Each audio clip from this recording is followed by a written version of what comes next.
Well, I was just saying earlier that I think it's like the Cocaine Bear school of titling. It's like, it is what it says. It's Grand Theft Hamlet.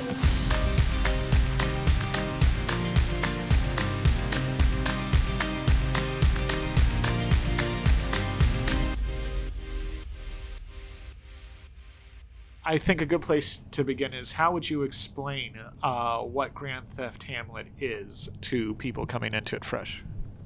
That's a good question, yeah.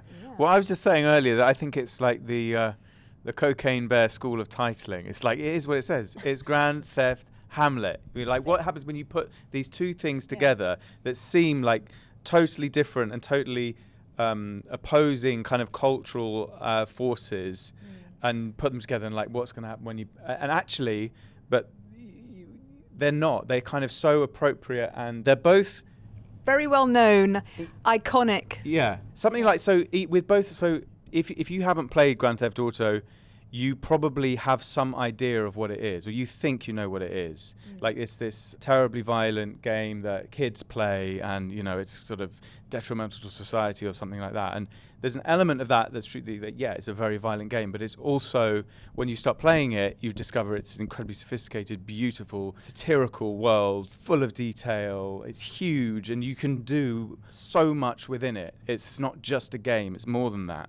And Hamlet is likewise something that you may not have seen, or maybe it's something you had to read in school and you hated it because it was boring, and you thought, oh no, not Hamlet, that's not for me. And then if you get to know it, if you read it or you see an amazing production of it, you discover, oh my God, that is an intense story. It's funny, it's brutal, it's really violent, loads of people die in it, and it's dirty and it's rough. And so actually, when you think about, these two things go together really well, and that's what we discovered when we thought, actually, this is a perfect fit.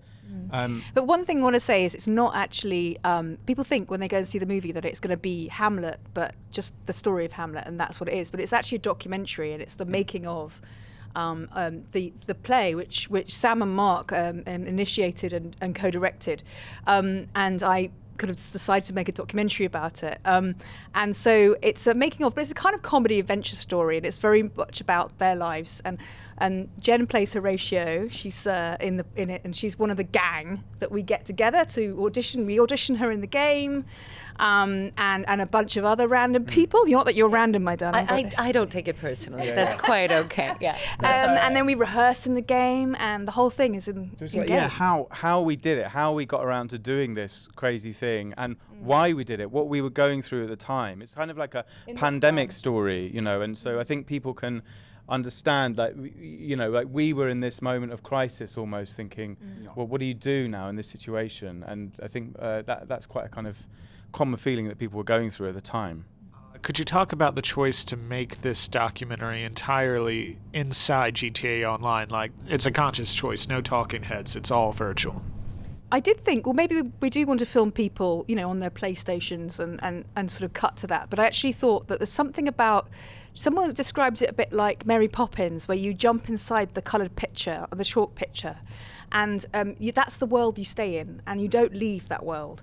And it's only really at the end that you... Don't give anything away, though. Well, I won't give anything away. No. But, you know, it's really, you stay in that world, and it's a kind of like, you know, you just, I think you kind of start to believe in that world because you're in it intensely. But also there's all these opportunities for filmmaking. I realised that the in-game camera actually enabled, sort of, it's like an in-game phone that you have, and it enabled me to make like close-ups and wide shots, and to have a sort of cinematic language, which once I discovered that, I was like, well, I can make a proper piece of cinema in this game, you know, and then edit it. Also, like a challenge, like, can we make this film entirely in-game? Can we make a story and present these characters in a way that you engage with them emotionally? And so it's like, can we do? I think we can. Let's fucking go for it, and we did. And these guys were game. Yeah, I think what I really loved about that decision was that it's the harder choice. Yeah. It gives you a limitation. If you can sort of do whatever you want and cut to live action, I mean, that kind of makes it easier to make. And I think having that framework, having that ring-fenced limitation, just makes it more interesting. And the fact that Pinny got to be a character with us all in the game, like that the avatar of the filmmaker got to be with us, and that we all had that awareness that was just very cool. Like you're having to be aware that okay, there's a camera there in a game when you're playing an avatar. It was great. Also, I think there's like a standard way when you see like streamers, gameplay streamers, like a standard thing. You see the gameplay and you see the little thing in the corner of them playing, and that's like a standard way of. And so we wanted to kind of do something different. Yeah. And I think as well, because the world is so beautiful, we want to just think, let's use that. On the Shakespeare side, was there any debate, I should say, about Hamlet? Because when you think about Shakespeare, a lot of them are violent. It could have been Macbeth or Titus Andronicus. How did it become Hamlet? I guess to begin with, when we weren't sure not just which Shakespeare play we were going to do, but which play, or really anything, at the very beginning of the process, Sam and I we just had an idea of doing some kind of live performance. And so we went to different places and tried different scenes. And so initially we just thought, well, what's a really obvious thing? Well, I don't know, Shakespeare, Hamlet, Act 1, Scene 1. And we did the first scene of the play, didn't we? In lots of different places. And the more we did that, it just sort of stuck. And it seemed to work. There's something about how Hamlet talks about how he sees the world. Yeah. And that seemed just to fit perfectly with the world of Los Santos, the setting of Grand Theft Auto. So I mean, I don't want to say too much because that's kind of in the film. It's like you watch the film and you'll realize how Hamletian this world is. I mean, at the risk of sounding too academic, like Hamlet is a very existential play, and I don't think it's pretentious to say that Grand Theft Auto 5 is quite an existential world. So they just clicked together it's really well. The mixture of like beauty and violence and that kind of ambiguous nature of reality that Hamlet kind of talks about all the time is there in this world. People wearing masks. Yeah. And the play within the play. Yeah, all of that. It's very clever. If you could talk briefly about when y'all were first putting it on, you see in the documentary, you figure out quickly you're going to have to put this in a hard-to-reach place for other gamers who wouldn't just come up and kill your avatars. Yeah. I mean, obviously you have like individual game sessions, and anyone can join, and we, I think you see in the film that we're interrupted a number of times in doing that, and so I think eventually, when we did the sort of live performance, we did have a live audience in there, but we had to be quite careful about who that was comprised of. We had rehearsals where we kept on all getting blown up. We had a particular rehearsal I remember going on for hours where we all just kept on falling off of a blimp. Like, it created all of these really exciting situations for us that heightened the stakes, which was great. It was fun. Jen, could you tell me a little bit about that, the rehearsal process and really the audition process, because y'all found a really large international cast of gamers and actors and first-timers who really wanted to participate? For my part, well, I had already known Sam and Pinny, and so when the pandemic hit and Sam and Mark had started playing around with doing Shakespeare in GTA, I had been streaming on Twitch.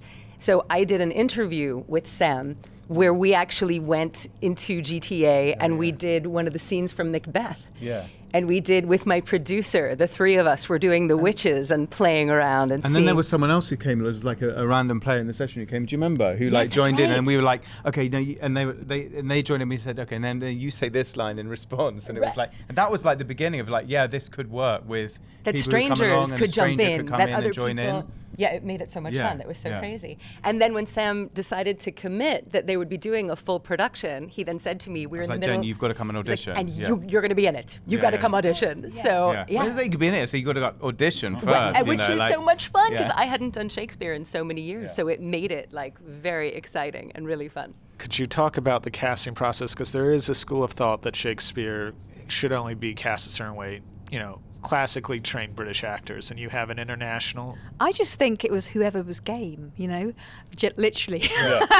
I mean, we did not want to discriminate. The whole point of this was that we wanted to make Shakespeare something that anyone could just jump into a game and do, and it was an opportunity, and it's almost like the pandemic gave us that a bit. It was a bit like let's forget about professionals, let's just all have a go.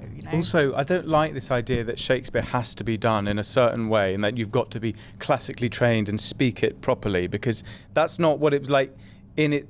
Yes, okay, there's a skill and a craft to acting, and it's sometimes quite difficult, but you know, Shakespeare in its day, it was not that. It was not this heightened art form. It's something, it was like low down, dirty for the people. And so we wanted that, and we wanted to kind of reflect all the different people you come across when you're playing GTA in a session, and find, like, you know, people from all different backgrounds to have that richness. And I was really pleased that the people we ended up using ran the whole spectrum. So we had some people who were extremely experienced in Shakespeare, and we had some people who had literally never read or seen Shakespeare before in their lives. And also on the gaming side of things, we had some people who were experienced gamers who'd been playing GTA for 9 years, and then some people who had not only not played GTA before, but not played a video game before. So, you know, it didn't matter. And either end of that spectrum, it was fine as long as they were committed and into it on some level.